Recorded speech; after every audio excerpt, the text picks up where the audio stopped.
يا مساء الورد والفل والسعادة. النهاردة عيد الأم، وأنا جاية النهاردة أقول لكم على أشهر أمهات موجودة في مصر. بصوا، دراسة مبدئية لأشهر أمهات موجودة في مصر أنا وصلت لهم هم 5 أمهات. قلت لكم قبل كده 2 منهم، والنهاردة هقول لكم ال3 الباقيين.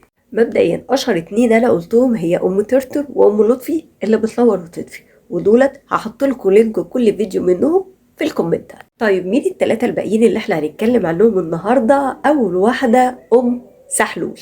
ام سحلول دي دلاله كانت موجوده في قريه من القرى، وكانت الست دي بغضاء جدا وكريهه جدا وبخيله جدا، وكانت كمان ست ذكيه جدا. سحلول دي كانت بتعمل ايه بقى؟ كانت بتسلف الناس بس على شرطين. اول شرط ان هي تاخد ضمان شيء ثمين جدا زي ذهب، حته ارض، البيت، المواشي، اي حاجه تكون ضمان ليها.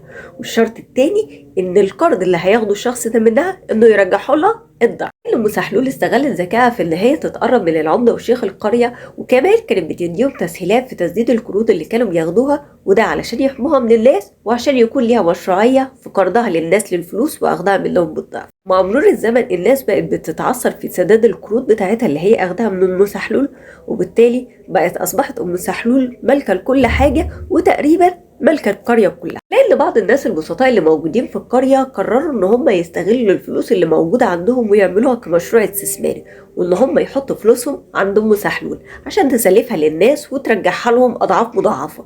وفعلا ابتدت الناس تعمل بكده، وابتدت تثق في أم سحلول.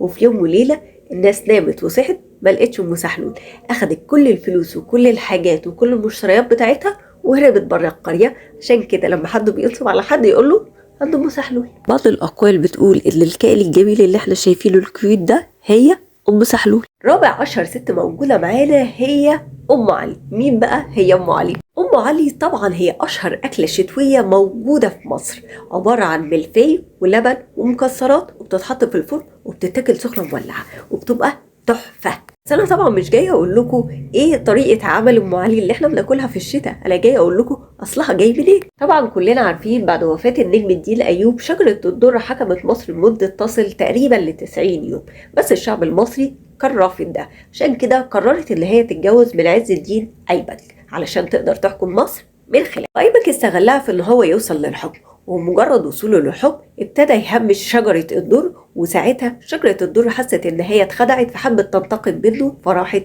قتلته. مين بقى اللي حبت تنتقم لزوجها عز الدين ايبك؟ هي زوجته الاولانية ام علي. ولا ان ام علي انتقمت من شجرة الدر باخطر واغرب طريقة في التاريخ، واللي هي موتتها بالابائيب. بعد ما ام علي انتقمت من ضرتها شجرة الدر، وزعت على الشعب المصري حلوى كانت عبارة عن رقاق محطوط عليه لبن وزبيب وبعض المكسرات، والناس اكلتها وعجبتهم جدا، بس ما كانوش لاقيين لها اسم، راحوا مسميينها ام علي.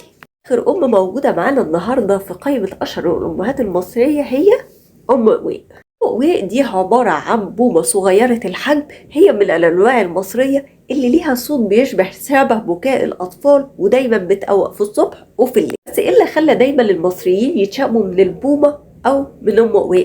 وهي البومة المصرية، وهي عبارة عن لونها بني وفيها نقط بيضاء.